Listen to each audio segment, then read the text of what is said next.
Mondok itu bukan ajaran agama Islam, bukan tradisi Islam. Mondok itu adalah tradisi masyarakat Nusantara. Jadi kalau saya gak mondok, gak ada hubungannya dengan gak belajar agama Islam. Kalau mondok berarti mengikuti tradisi Nusantara dalam mendidik. Nah, tradisi pesantren itu, yang mondok itu dari mana? Dari Hindu dan Buddha dulu, pra-Islam pas di zaman Majapahit. Guru Gembul selalu begitu ya, pakai ilmu cocokologi.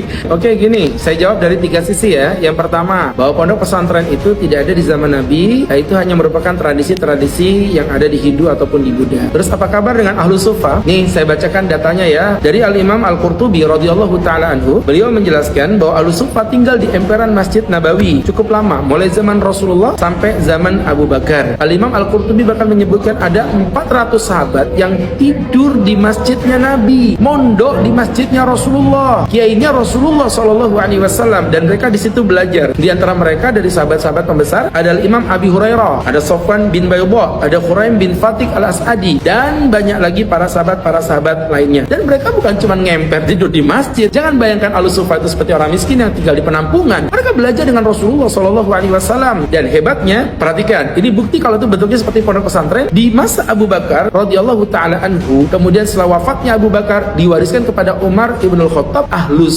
Suffah mereka diutus oleh Umar ibnul Khattab radhiyallahu taala anhu untuk berpencar ke pelosok-pelosok negara-negara muslim lainnya dalam rangka mengembangkan dakwah. Dan itulah yang digunakan oleh para santri-santri kita setelah mereka dididik di masjid, dididik di pondok pesantren untuk memperdalam ilmu secara intensif. Kemudian mereka disebarkan untuk berdakwah di negara mereka masing-masing. Ini poin yang pertama. Kemudian yang kedua, kalau dibilang ini menyerupai daripada sesuatu yang mungkin dari agama lain seperti agama Hindu ataupun Buddha, kemudian dicocok-cocok logikakan dengan Shaolin, sewat gitu. Kita di Islam punya konsep namanya al-adatul muhkamah, adat yang memberi hukum. Artinya di mana ada adat istiadat di sebuah daerah, walaupun di agama tidak ada, selama tidak bertentangan dengan syariat Allah, la ta'ata li makhluqin fi maksiatil khaliq, tidak ada ketaatan pada makhluk jika bermaksiat kepada sang pencipta. Maka sesuatu itu hukumnya adalah baik, tidak dilarang di dalam Islam. Al-adatul muhkamah, adat yang memberi hukum. Itu yang kedua. Kemudian yang ketiga, ya Mas Guru Gembul yang berbahagia, yang ganteng, yang soleh, yang cakep, dengerin ya, bahwa mohon maaf nih, kalau misalnya ini kritikan Mas Guru Gembul ini membangun supaya pondok pesantren karena di situ banyak pelecehan, banyak problematika dan lain sebagainya. Oh ya, terus kalau misalnya mohon maaf bajunya kotor, tangannya dipotong. Misalnya contoh nih, mohon maaf, gara-gara bangunan